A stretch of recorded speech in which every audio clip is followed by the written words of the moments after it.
Hey guys, Mel the Train Tutor here again with another Foamboard Ruins tutorial for you. Can't tell you how good it is to say that, folks. So we're back with the beast, and what I've basically done is I've been practicing my airbush with me Badger Patriot. It's quite nice, much better than me than me cheapo Chinese one. Yeah, I've given this a base coat of my standard Wilko's Flintstone, and what we're going to be doing now is looking at texturing it up using a stippling technique to get a more realistic effect. Now, I have done sort of quick and dirty dry brushing sort of techniques with these sort of buildings before. Here's a photo and a link to to that tutorial.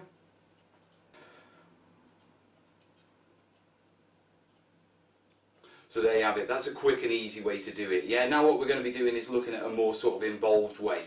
Yeah, but produces far more realistic effects. So, what I'm going to do is bring the camera closer and we'll get cracked on. Right guys, let's talk about what we're actually going to be doing and with the materials that we're going to be using. Obviously we've got a foam core build. Yeah, now this is a technique called stippling. Yeah, for this you're going to need a sponge. Now it's perfectly fine to get any household sponge and rip it up into bits. Yeah, I went a bit posh and I spent £1 in B&Q on these artistic sponges. They're basically sea sponges. You can pick up a sea sponge, rip it up. I spotted them, they were £1, so I grabbed them. Okay. And the benefit of these sponges over the rest is the fragmentation of them. Now if I bring that up nice and clear, yeah, you can see how well spaced these pieces are. There's some which are more denser, etc., and we're going to sort of avoid those, because with the technique of stippling what you want is lots of little patches spread out. Okay, so this is where these sort of arrangements come in really good. And like I say, you can use a normal sponge, yeah, but for the sake of £1. You know, and you can wash these out, you know, quite easily. I've been using these for donkey's ages. I use this technique on the Sega build with Fortress for that one. Quick pick of that as well.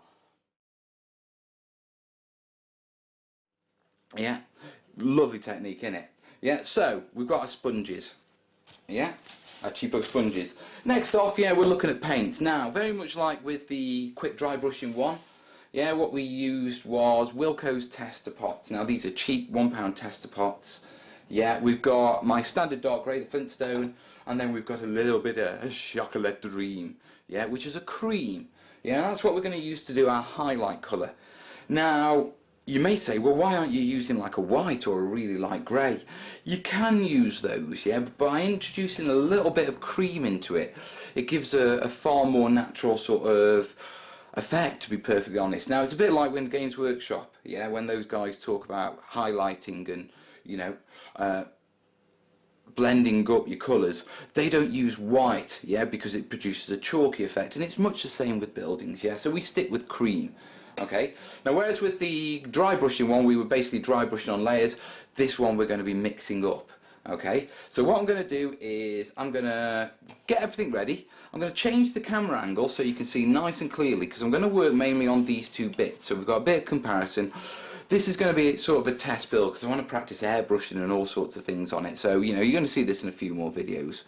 But like I say, yeah, we're going to work on this side so I can compare, you know, I can show you the, the sort of stippled effect to the normal effect. So I'll change camera. Now we've talked about, you know, paint, water, cloth, brush, yeah, for dipping. You get the idea. Right, let's change angles. Okay guys, I've got the side we're going to be working on. I've selected two sponges and I've just basically dampened them, run them under cold water and then just, you know, squeeze them all out. Yeah, it makes them more flexible. They're quite stiff when they're dry. Okay, I've already put a blob of my grey down on my palette, yeah, just a household dish, don't tell the wife. Yeah, and then the next job I'm going to do is I'm going to get a little bit of our highlight colour, yeah, just about that much, okay, and I'm going to mix it in, sort of highlight this up. Now I know that doesn't look like much of a highlight, yeah, but trust me, it is. So squeeze the excess off. Yeah, we want it sort of thinned out for this, yeah, and then what we're going to do is we're going to get a sponge, yeah, we're going to dab it in our paint, yeah, don't press down too hard, you do not want big blobs or you don't want the sponge soaking up the paint, yeah, so that's, let me bring it up, yeah, that's what you're looking at. And then the technique is dead simple. All you're going to do is you're going to come along, and I always suggest sort of angling downwards slightly because it creates a bit of a shadow, yeah, but you're just going to do that. Okay, now you can see it really bright as I'm doing that. Remember, wet paint is always lighter than dark paint, or dried paint.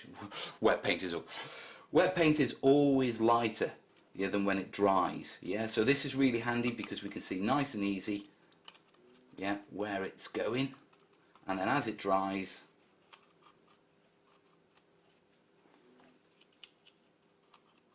yeah, we'll be able to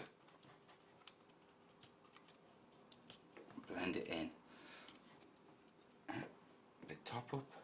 Yeah, if you do get a bit too much on it, yeah, say you pick up a blob, bit of cardboard, yeah, dab it down on there first to sort of smooth it out, come back in.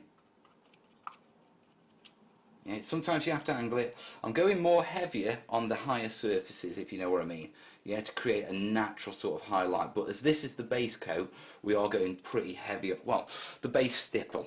Yeah, we're going pretty heavy on it, and you can sort of see the concrete texture we put on it. Okay. Now I could get a hairdryer now and very quickly give it a blast, because it's so thin it'll dry really quickly. But I'm just going to move round to this side, yeah, and just stipple this side. But very quickly, if I bring this up to the camera straight away, yeah, you can sort of see the difference immediately. So I'll do the front of this one as well, yeah, because there's lots of little crevices and stuff like that, and then we'll mix up another layer and watch what we'll crack on. So I'll see you in a second.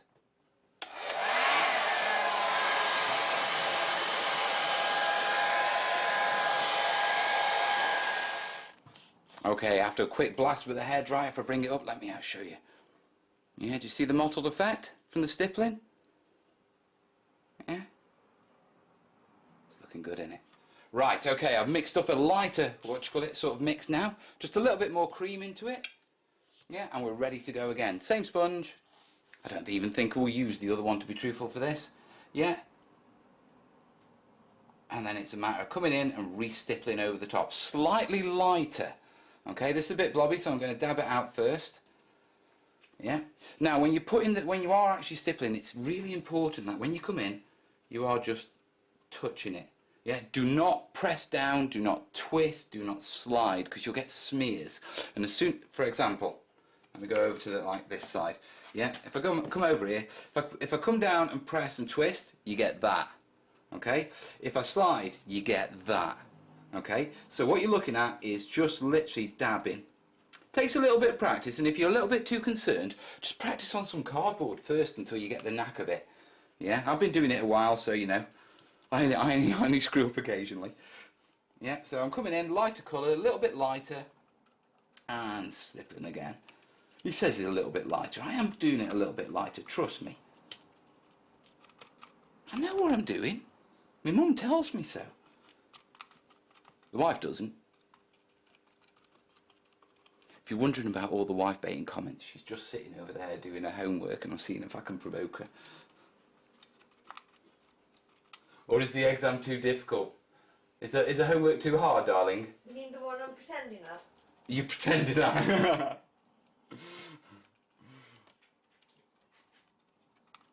So here we are. I better get away from that topic before I'm in the doghouse. Yeah, look at that. Yeah, it's coming together nicely. So I'll carry on the front. Yeah, I'll dry it and we'll come back in a second. There we are, guys, all dried, hair dried again. Yeah, and if I bring it up, you can start to see it's looking really nice. Now, very quickly, just to compare. Yeah, let me pull it back so you can see it. Yeah, you can see the difference so much. I hope. I'm sure you can. Right, last one, so let's bring it round. I've mixed in my final little bit of cream, and that's about as light as I want to take it before it starts going into the beiges. Okay, and this is going to be a very, very subtle stipple. Yeah, so with this, I'm going to load my brush, not my brush, my sponge, and then I'm going to rub it around. Okay, so I'm actually smearing it. The reason being is I'm taking off as much as possible, so it's a very, very tiny stipple. And this is just for the flex. This is almost like highlighting. I'm going for edges, I'm going for high places, I'm going where I want to draw people's eyes. Yeah, I'm avoiding the sort of the crevices. I'm not trying to force into them, yeah, because that creates a natural shadow. Yeah, so.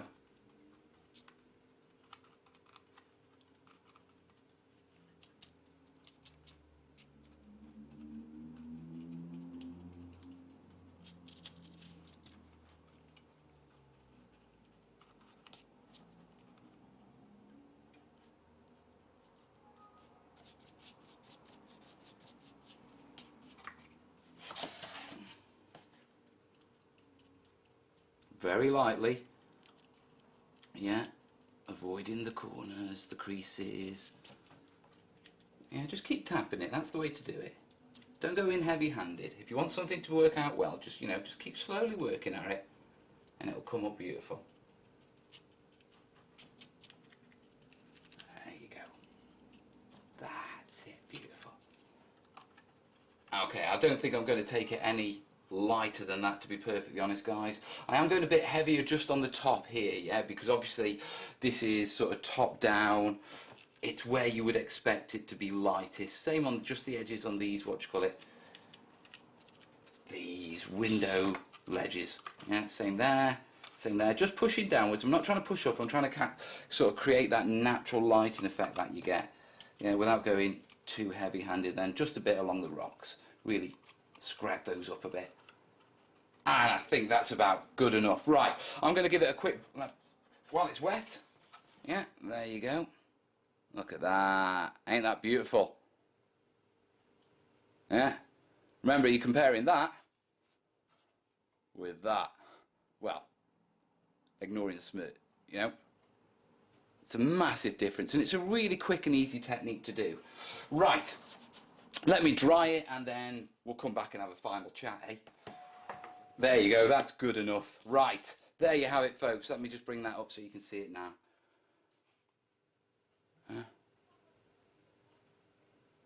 Doesn't it look great? Oh, I don't know why I'm showing you that side. We haven't stippled that side. Right, so there you have it. Yeah, you can see the difference straight away compared to the unpainted side, can't you? If I move it across just to there, angle it to there you go. Yeah, now this has been a quick rough and ready technique, yeah. What you can do is you can take your time, lots of little small stipplers, you can graduate your blending up and your highlighting it over more. We've done like, what, 3 sort of harsh stages, yeah, and we've still got this wonderful effect, yeah. If I do it like that, you can sort of see the comparison between where I've done it on there, yeah, and sort of the normal ground, yeah. So there you are, guys. That's the easy stippling. Now I know what you're saying, it's very grey, you know, it doesn't look quite right, and that's because it's not been weathered yet. Okay, so we're going to be coming up and doing a weathering video on this next, yeah, along with lots of other videos hopefully, yeah. But in the meantime, guys, I hope you've liked it. It's been great to be back in the saddle and showing you these sort of tutorials again and doing things that are just purely for the sake of, you know, sharing the skills, you know what I mean? Really do hope you like it. If you really do, seriously, please consider, you know, sort of tipping me, you know, supporting me $1 a month, yeah, on Patreon. I know it sounds like just $1 isn't much, but when they all add up, you know, it really helps me to sort of do this dream job, and it supports the family, and it means a lot, guys. So, you know, whether you do or you don't, I'll keep cracking on, but please consider it. In the meantime, guys, I've got this, I've got a D-Day board to work on, I've got a few other little things in the upping, yeah, and we've got a weathering tutorial coming up, so we're going to be weathering this up really soon. Yeah, if I don't see you before Sunday, I'll see you Sunday night, folks. Have a good one. Ta-ra.